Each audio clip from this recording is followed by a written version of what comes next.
नमस्कार, मैं भावना ठाकुर और आप देख रहे हैं कोहराम लाइव। हजारीबाग में सरकारी जमीन पर कब्जा कर अवैध निर्माण करने वालों को आज प्रशासन ने तीखी चोट दी है। करीब 20 एकड़ सरकारी जमीन को कब्जे से मुक्त कराया गया। डीसी नैन्सी सहाय के कानों तक यह खबर पहुंची कि सदर अंचल के नवडीहा इलाके में भूमाफियाओं ने अपना खूंटा मजबूत कर लिया है। अलग अलग जगहों पर करीब 20 एकड़ जमीन पर अवैध तरीके से बाउंड्री कर ली गई है। डीसी ने मामले को काफी गंभीरता से लिया और कब्जा करने वाले लोगों का खूंटा उखाड़ फेंकने का हुक्म अधिकारियों को दिया। आज यानी बुधवार को 3 मजिस्ट्रेट की देखरेख में करीब 100 से ज्यादा फोर्स ने नवडीहा इलाके में धावा बोला। इन अधिकारियों की मौजूदगी में सरकारी जमीन पर अतिक्रमण कर बनाए गए बाउंड्री वॉल और कमरे पर बुलडोजर चलाया गया। इसी बीच पुलिस और जमीन पर कब्जा करने वाले लोगों के बीच नोकझोंक भी हुई। धनबाद में आज 101 जोड़े एक साथ एक दूसरे के हो गए। सर्वधर्म सामूहिक विवाह समिति के बैनर तले सभी का दहेज मुक्त विवाह संपन्न कराया गया। सामूहिक विवाह को लेकर ई रिक्शा बारात निकाली गई थी, जिसमें दूल्हा दुल्हन पक्ष से आए बारातियों के अलावा तमाम सामाजिक संगठनों से जुड़े लोग जमकर झूमे। सांसद विधायक के साथ साथ कई नामचीन लोग इस विवाह समारोह के गवाह बने। मौके पर आयोजकों ने बताया कि समाज से दहेज की कुप्रथा को खत्म करने के लिए हर साल सामूहिक विवाह कराया जाता है। ऐसे आयोजन से गरीब माता पिता पर बेटियों की शादी के खर्च का बोझ नहीं पड़ता। समिति की ओर से नव दंपति को उनके जीवन यापन के लिए कई तरह के सामान भी उपहार के तौर पर दिए गए।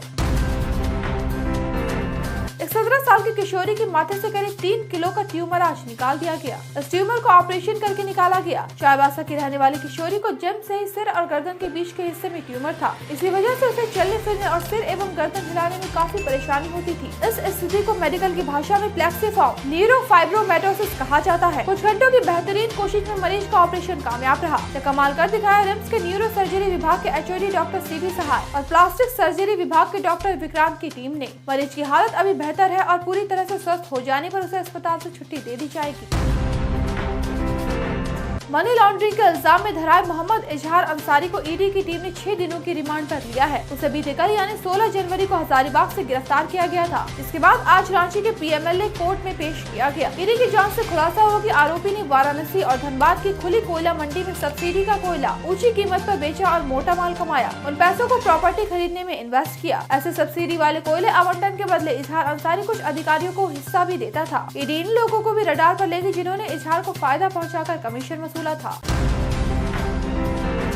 घूसखोर दारोगा विक्रम कुमार आज धरा गया। उसे 15,000 रूपए रिश्वत लेते ACB की टीम ने रंगे हाथ दबोचा है। 2018 बैच के दारोगा विक्रम कुमार धनबाद के गोविंदपुर थाना में पोस्टेड था। उसे बैंक मोड़ इलाके से अरेस्ट किया गया है। इल्जाम है कि गोविंदपुर थाना में दर्ज एक केस में राहत दिलाने के एवज में उसने 50,000 रूपए की डिमांड की थी। 15,000 रूपए में सौदा तय हुआ था। केस में फंसे अभियुक्तों ने दारोगा की शिकायत ACB से कर दी। जाँच में दारोगा पर लगे इल्जाम सही पाए गए। इसके बाद ACB ने जाल बिछाया। शिकायतकर्ता को 15,000 रूपए के साथ दारोगा के पास भेज दिया। जैसे ही दारोगा ने घूस के पैसों को अपने हाथ में लिया, उसे वहां मौजूद ACB की टीम ने दबोच लिया। अधिकारियों ने पुष्टि के लिए जब दारोगा विक्रम कुमार का हाथ धुलवाया तो पानी का रंग बदल गया।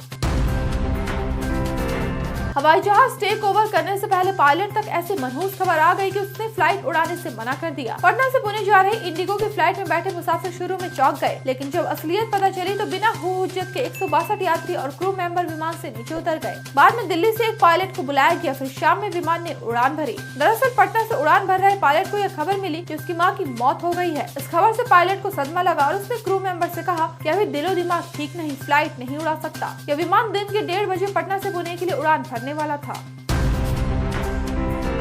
पछुआ हवा के चलते बिहार और झारखंड में मौसम बदला सा रहा। बिहार की राजधानी पटना में गजब की ठंड है। शीतलहरी को देखते हुए ऑरेंज अलर्ट जारी किया गया है। बिहार और झारखंड में घने कोहरे को लेकर अलर्ट जारी किया गया है। राजधानी रांची में आज बदली छाई रही, धूप भी फीकी रही। झारखंड के कुछ हिस्सों में आसमान में बादल छाए रहे। कल बारिश होने की संभावना है। ऐसे ही दिन भर की बड़ी खबरों के लिए जुड़े रहिए कोहरामलाइव.com के साथ।